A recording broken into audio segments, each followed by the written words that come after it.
Welcome to Women in the Middle Entrepreneurs, the podcast that gives you an unfiltered, behind-the-scenes look at what it's really like being a woman in the middle who's over 50 and following her entrepreneurial dreams. Grab a superhero cape, girlfriend, because you deserve one. I'm your host, Master Certified Life Coach and Midlife Mentor, Suzy Rosenstein, and I am excited to inspire you with interviews that feature all of this midlife amazingness. Let's go.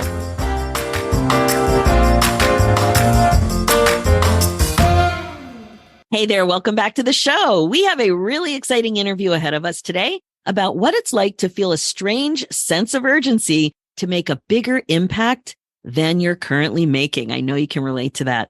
So today you'll be meeting Jen Myers, a woman in the middle entrepreneur who runs two businesses that help professionals grow their teams, communicate better, and become entrepreneurs. Welcome to the show, Jen, all the way from New Zealand. Thanks for joining us today. I am so happy to be here, Suzy. I've been looking forward to this conversation. I think we're going to have heaps of fun today. I have a feeling we are too. I know we're going to have a solid conversation about your midlife entrepreneur story. We're going to be talking about your businesses and what's going really well, and also what midlife issues, those classic midlife issues that might be popping up and getting in your way to some extent, and maybe are challenging for you in your life as well as being a business owner. So let's start with my favorite question. We talk about age around here. How old are you? How long have you been an entrepreneur? And some details about your entrepreneurial journey and your businesses. So first question out of the way first. I will be 53 in a couple of months. Woohoo! Happy early birthday. Woohoo! And yeah, I feel like I'm about 35, so that's a good thing. Oh, yeah. I've been an entrepreneur. Gosh, I dabbled in entrepreneurship in my late 30s. And I really have been an entrepreneur for about the past 12 years while I'm in my business. So yeah, I'm a US expat who has shifted to New Zealand quite a while back for sanity and a bit better life balance, which was a good thing. So that has worked. Wow. And I found coming here, it was the second time that I've had the opportunity to train and certify as a business coach. The first time it came around in my early 30s, I'm like, no, I'm not old enough to do that. I had all this imposter syndrome stuff going on and probably could have done it, but I didn't feel like I would be in integrity if I did it at that point. So it came around again when I got here to New Zealand and I grabbed that. I thought the universe is trying to tell me something. And yeah, I grabbed that opportunity with both hands and it's just been fantastic. I truly feel like I found my calling and it's lovely, lovely. Now, you just can't, gloss over New Zealand.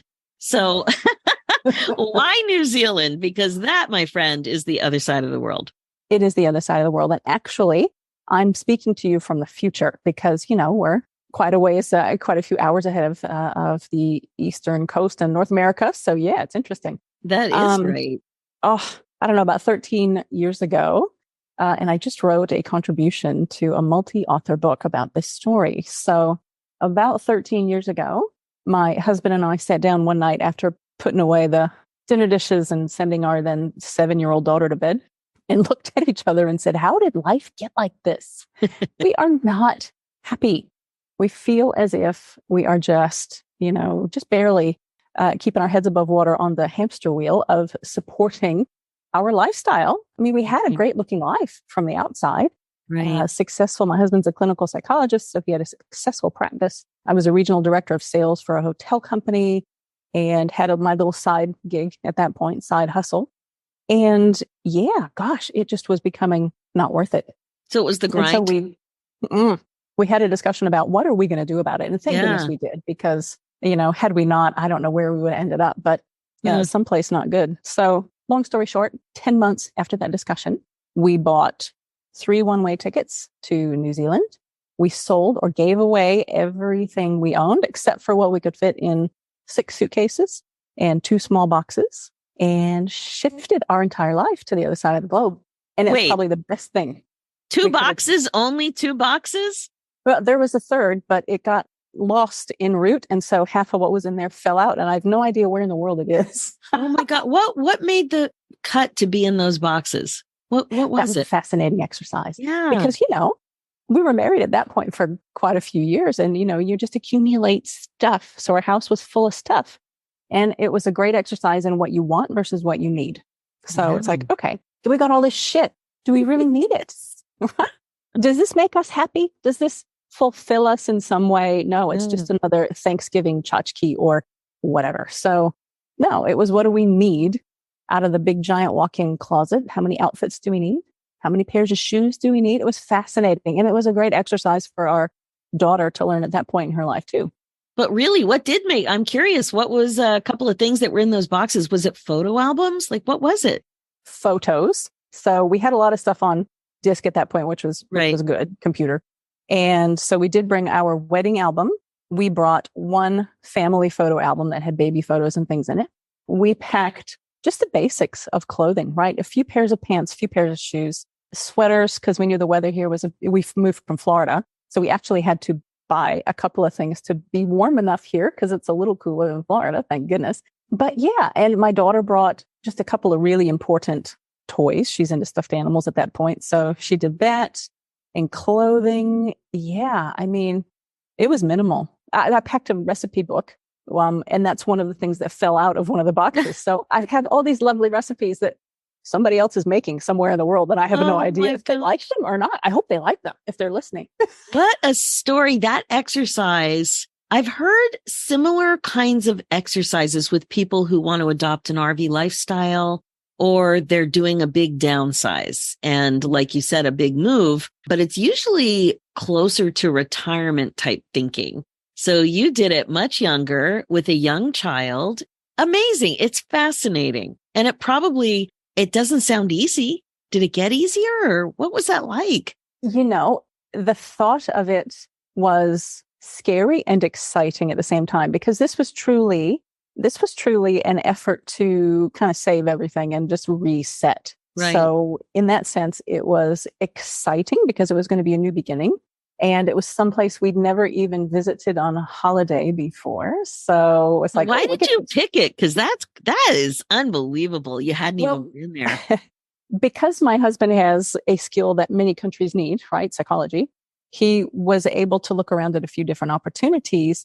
But what ended up happening was the New Zealand option, every door just opened like it was meant to be. And in other places, it was more difficult. Like, I don't know if that's meant to be. So it truly was green light after green light after green light to come here. And it's always someplace that we've wanted to visit anyway. We've never heard anybody say anything bad about it. It's like, they speak English. So yeah, let's go. This makes me tingly. It's so excited. It's so exciting. Families thought we were freaking nuts. I bet. Like, what are you doing? Yeah. And they're also thinking that's a very expensive ticket for me to visit. It is. But to be fair, my husband and I were the kids in our respective families who were always a long ways away from family. We were always the ones that moved around a bit. And, we lived in Florida and our families lived in Pennsylvania and Michigan. So it was a plane flight anyway to see them. Wow. So you mentioned that you just told this story in a multi-author book. And what was the name of that book? The name of that book is Magnetic Abundance, and it became a #1 bestseller on Amazon the day it was launched in 5 different categories. So all 15 of us authors are quite proud of that. So yeah, it was cool. Wow. I bet the stories are pretty cool in there. All right. So tell me about these businesses. So you're involved in 2 businesses. That sounds like you're very busy. So tell us about how you help people. So my first business that I've had for the longest period of time is Generate Leadership Solutions, which is me focused on supporting primarily female executives in corporates or female corporate leaders who are in high-level management roles or who are responsible for a team to level up their contribution to their businesses by helping them increase their leadership abilities. I'm a certified leadership coach with the John Maxwell team, and through enhancing their communication abilities. And then also working to create customized, done-for-you training programs for their teams. So a lot of the businesses that I work with are not enormous, because the really enormous ones have someone on their team who does that kind of stuff. So my space is really fitting into that mid-level business where they don't have somebody on staff to create all of the training and development for their team, but they need it. So I'm kind of the outsourced department for that, plus doing that coaching for the executive females. Oh, that's great. Yeah, it's lovely. I just love variety, and I love meeting so many different people and being involved in so many different businesses. That being said, they're primarily service related businesses. So yeah, that's my sweet spot. People who look like me, right? You're selling the intangible. The other business is a newer one. And this is a collaboration between myself and two other women here in New Zealand who have different skill sets to me. And what we did was we did a bit of a beta test during 2022. So I'm losing track of what year it is. And so we decided to collaborate to do group online coaching for people who are in corporates, but want to jump out and start a business and become an entrepreneur. So I bring the business nous and the business strategy, leadership, the sales kind of thing. My colleague Carol brings mindset, and my colleague Lucy brings digital strategy and marketing. So between the three of us, talk about three interesting heads put together for the benefit of the clients. That's the other thing that we do. So that's 90 Day Divas. We have a 90-day program. And so these women they're miserable in corporate, basically. There's some guys in there too. There's some guys. It isn't just even though it's called divas. So I just assumed it would just be women. We are the divas, but we train anybody who wants to get out of a corporate. Yeah. Oh, I got it. Sorry for that stereotype. Boy, we can all get caught in stereotypes. That's for sure. I would imagine then that these people that you help are all over the world. Doesn't matter that you're in New Zealand, correct? Doesn't matter. Gotta love the internet. It's a beautiful thing. It really is. Now, I know you're also involved in a not-for-profit. I have been involved in the background of a not-for-profit for the past 11 years. So I found it shortly after I moved here, and it's all around. It is women-based, and it is networking, a networking organization that then I've come in to create a training arm for our members. So we help them expand their networks, and we provide them with really great business training to help them upskill. That's awesome. Yeah. So you have a lot of variety in your work, and it sounds like that makes you very happy. Yes. I love variety. Don't make me do the same thing every day. I'll go insane. Yes. I totally relate. You know, it was funny with my kids. I have the 3 sons and they're in their 20s now. And it was very challenging for them when they went to university because they really were very resistant to narrowing focus.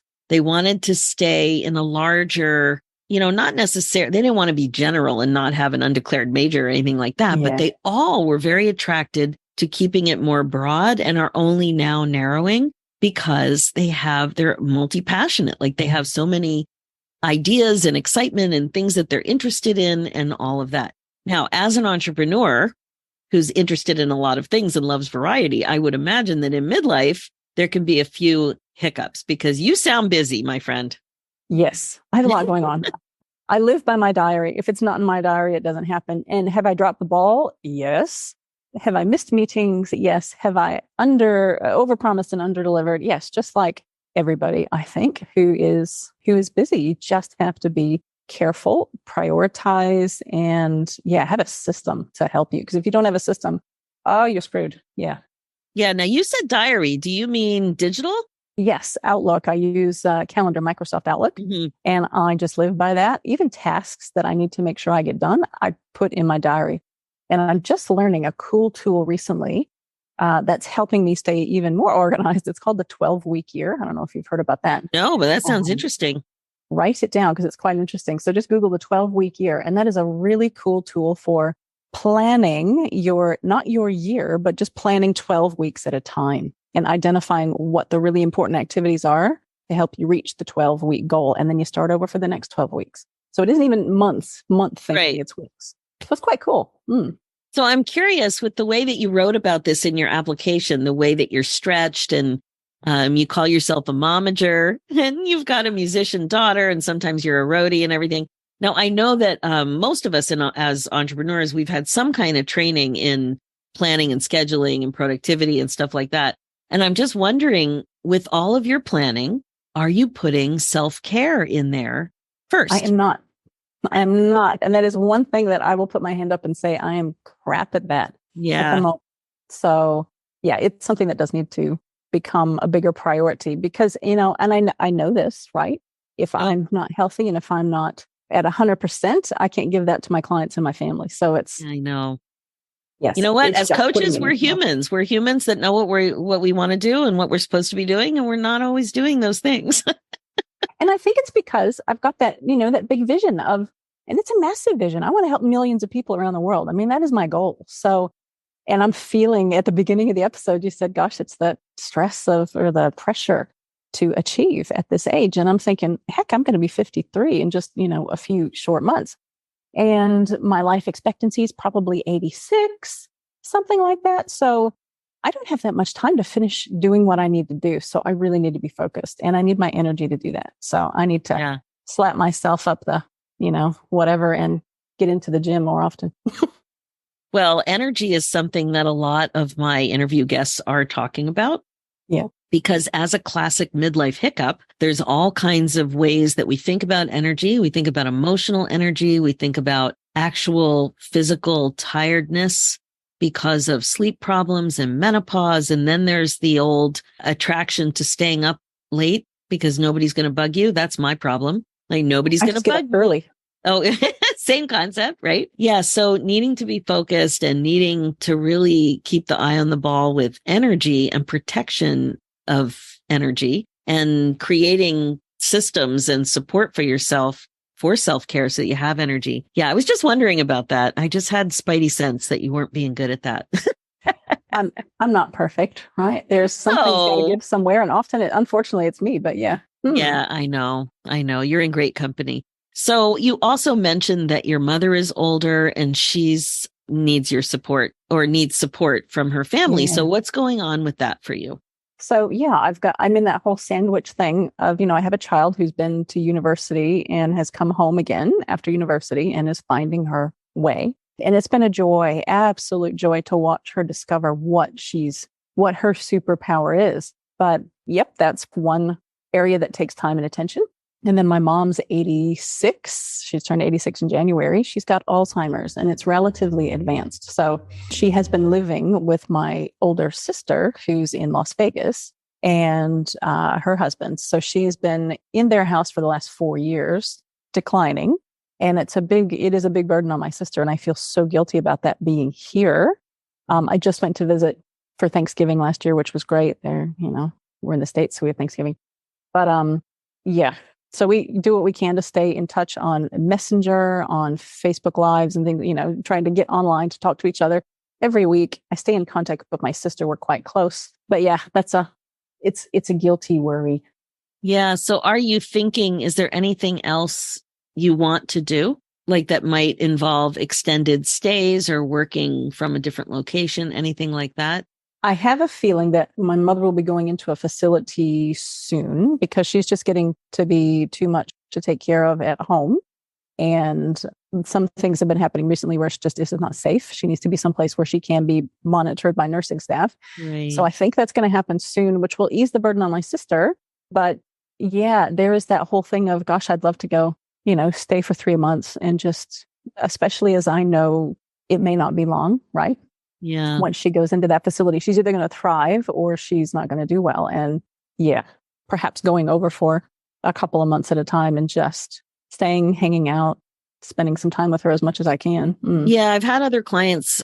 That's certainly something we've coached on. Once you set your priorities and you've talked about this being a priority and then what, right? Then what? So, all right. It looks like you're completely portable though with your career. Yes? Absolutely. I can work from anywhere because even the stuff I do here in New Zealand for clients is mostly remote. It's coaching like this. It's training, delivering webinars like this. It's, creating materials and delivering done for you stuff that then the client can put on their, intranet. So yeah. It's funny when your application came in, I saw you noted it was that your mother's 7,000 miles away. And I thought, oh my God, just seeing that in writing, like, wow, 7,000 miles. That's something. That is something. It's a long way. And to fly before pre-COVID, I would go back to the States once a year to go to the John Maxwell Team Conference to maintain my certifications and all this good stuff. And gosh, flying from here to Orlando, Florida is a very long journey. We're talking 24, 25 hours. Yeah. Oh, yeah. And plus you've got the time travel in there too, just to keep things confusing. Yes. Well, it's really cool going your way because it's kind of like Groundhog Day. I leave on a Thursday and I get there on a Thursday. Coming back, I lose a day, which is just the weirdest thing. Yeah. It is so weird. So, you're to me, you love variety. You have a lot on your plate. Like that's such an entrepreneurial thing to love variety and to take on too much. And I know one of the things that you mentioned in your application, it really stood out to me. It's this ability to say no. Talk to me about how that comes up for you now. I think in the past, I think my vision of myself is superwoman. I think my reality is not superwoman. I think I need to make sure, and I've gotten better and better at this over the past few years, to, when a new opportunity comes in that sounds like fun, because I'm all about fun. My personality style is high I, right? On the disc model, I'm an inspirer. So it's, if it's fun, it's bright, shiny, I'm going to be like, oh, that looks cool. But I need to stop and take a breath and go, is that going to help get me towards my vision and towards my goal? And if it isn't, then I need to say no right now. Maybe I can do it later, but not right now.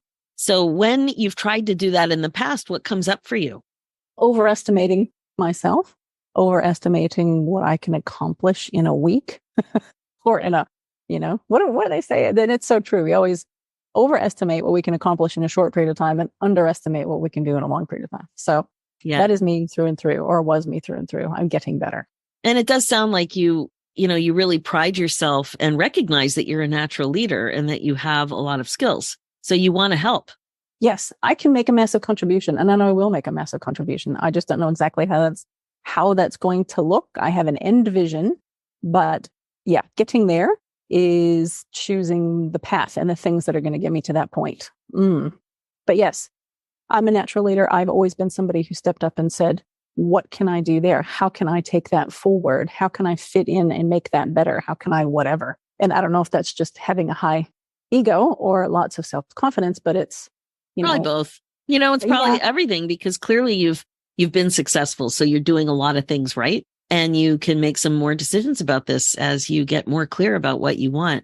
Now, you also mentioned that you got a new puppy. Tell me about this puppy, because a puppy in the family can really help you with some of these decisions. Holy moly. Well, he's no longer, he's a teenager now. So we got him in January of last year. Talk about, I was the busiest I've ever been in my business. And that's the time that we as a family, after talking about it for years, decide to get a puppy. It's like, oh, great. Just bring it on. I can handle it. Come on. There's so much work. They are I had no idea. Like we'd adopted adult dogs in the past. So we've had a dog previously in the States and, but he was an adult rescue. And so this was just so much work. My world shrunk to the four walls of my house in my front yard because he wasn't vaccinated. So I couldn't take him all over the place when he's tiny. So he's a lab, basically. He's supposedly a labradoodle, but you would never know that he has any doodle. He's all lab. And he's lovely. So he's just really fit into our family well. But holy moly, that was a lot of work. I felt like I was stuck in the kitchen for the majority of every day because we had gates, and I thought, oh, this is where we're going to live to keep the house under control and keep him safe, keep the baby safe, Yeah. Well, the funniest thing was we picked up our current dog. His name is Nico. He's a Newfoundland. He's 9 and he's huge. And when we picked him up as a baby, he was 12 months old and 41 pounds. 12 weeks old? Oh, yeah. 12 weeks. Did I say months? He was 12 weeks old and 41 pounds as a baby when we picked him up. It was so funny because I grew up with St. Bernards and I assumed he was going to be a big puppy, but I didn't think he was going to be as big as he is. It was just hilarious. But honestly, the puppies thing, when I saw that you had a puppy who's now a teenager, it's a lot. It is surprising for most people how much work it takes, but you have to take care of the puppy and you have to walk every day. So what's that like for you to know that that is something that must be done? In the beginning, I really struggled with that. So there were a couple of times during the first few weeks that I just sat down and cried. And my husband's like, why are you crying? I'm like, it's too much. I can't handle this on top of everything else. I didn't think it was going to be like this. He's adorable. He's really cute, but holy crap. You're out of the house. I work from home and from a little office down the street from my house. So of course I'm the one that had the majority of the care, as I'm sure many women do, Of course. It happens. And, and our daughter's out doing her thing. So, it's me and the dog. So that was hard. It's so nice. I mean, the puppy phase, they're so darn cute. And then it is really nice when they settle in and they start to, their training kicks in, and yeah, it's so nice. But you've got you said that you do focus on this urgency hitting you, like we mentioned, and there is a lot of time sensitivity and urgency for life women because we really do focus on time differently than we used to. And it does feel like it can easily feel like time is flying. And so with this big impact goal that you have and really wanting to affect millions, how are you setting goals that are workable for you?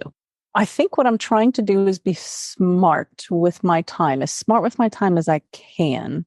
So focusing, in my industry, focusing on group programs, focusing on creating resources that can be, so I count, creating resources that are spread around a team of 200 people that are helping 200 people as impact, right? Yeah. I count speaking engagements. So it's, how can I just get my message and make a positive touch in someone's life and, with as much leverage as possible.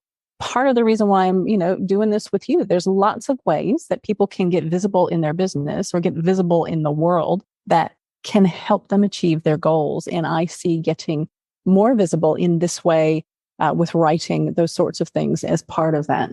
So what kind of speaking engagements do you have? Like what's your goal of what you're talking about?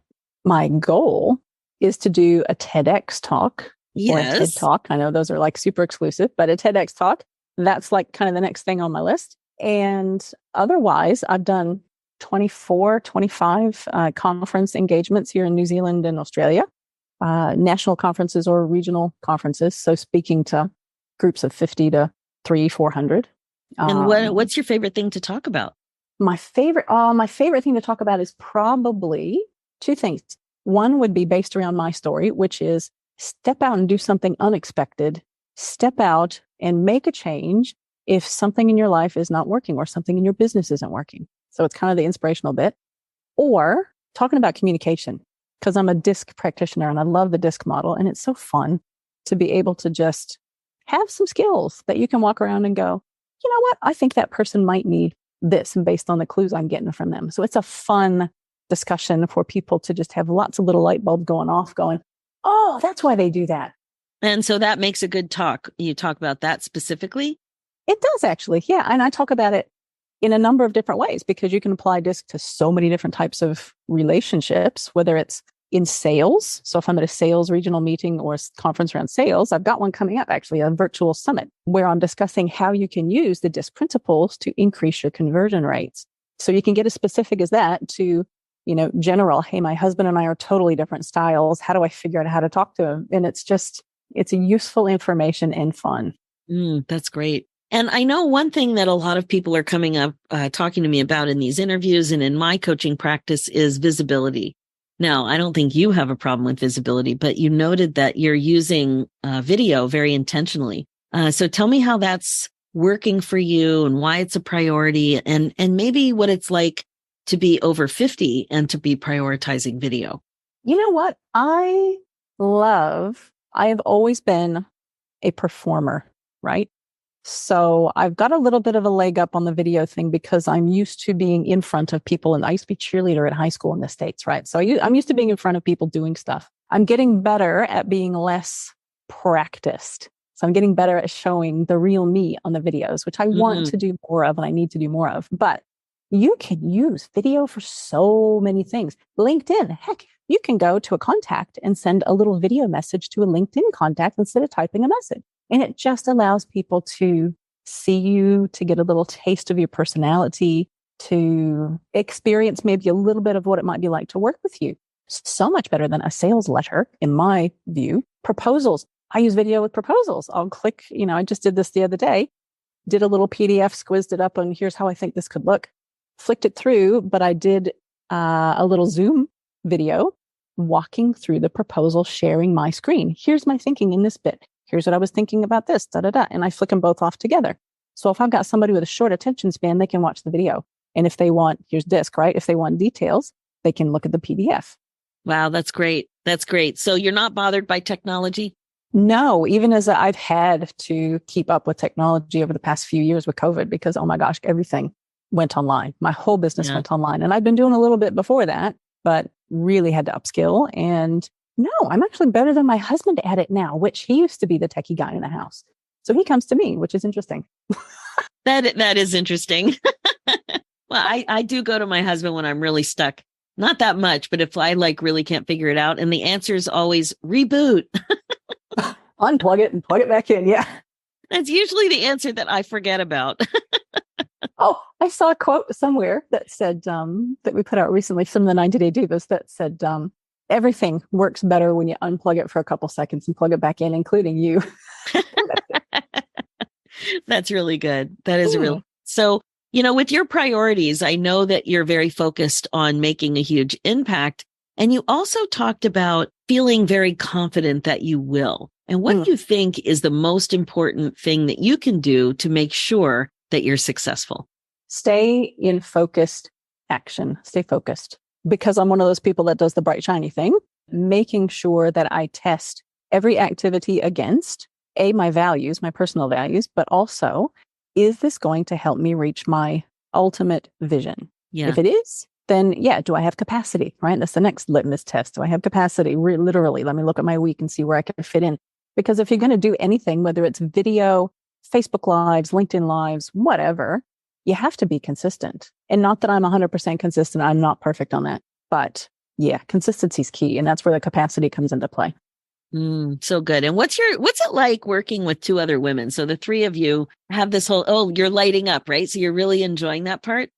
I didn't think I would like that because I've always been the lone wolf, right? I'm very independent, self-sufficient. I can do it. I got this. But holy moly, as soon as I met, and I wrote an article about collaboration and what to look for in a good collaboration around this whole process. That's great. So it's amazing. We had immediate synergy and we both kind of, the two of us first, and then we brought the third one in. We were all like, oh, we got to do something together because this is just too good to not do something. Same values. We serve the same target market. There's so many things that just tick the boxes. And it's been so much fun. And two of us have big egos. So myself and someone else. And we like to talk. So that's been interesting, but it's worked really well because we both respect each other's experience and position enough to know that this works way better when everybody's equal. Everybody gets equal time, equal ideas. Gosh, it's good. That's so great. And the way you've got the two businesses, one of them is the collaboration and one of them isn't. So that sounds like it's perfect for you. It kind of is because I get this real social brain. God, we got on a call on Monday morning this week and, we're rejigging something that we're doing, kind of making some tweaks and improvements to it. And once we started talking the ideas, we're just like, we could do this and this. It was like we were in each other's brains. Right. And it was fantastic. And now, later this week, tomorrow, I get to sit down and put on my focus music on my headphones and create, a training for a client. And it's like, gosh, I love that space too, of just kind of being creative and writing and, doing that kind of stuff on my own. Yeah, that's great. So what would you say the most important point is that you'd like to make today? The one that you really want somebody listening right now to take away from listening to your pretty great experience about how you're doing what you're doing? One thing that has two components to it. I can never stop at just one, Suzy. That's okay. So I'm not that tight. Don't worry.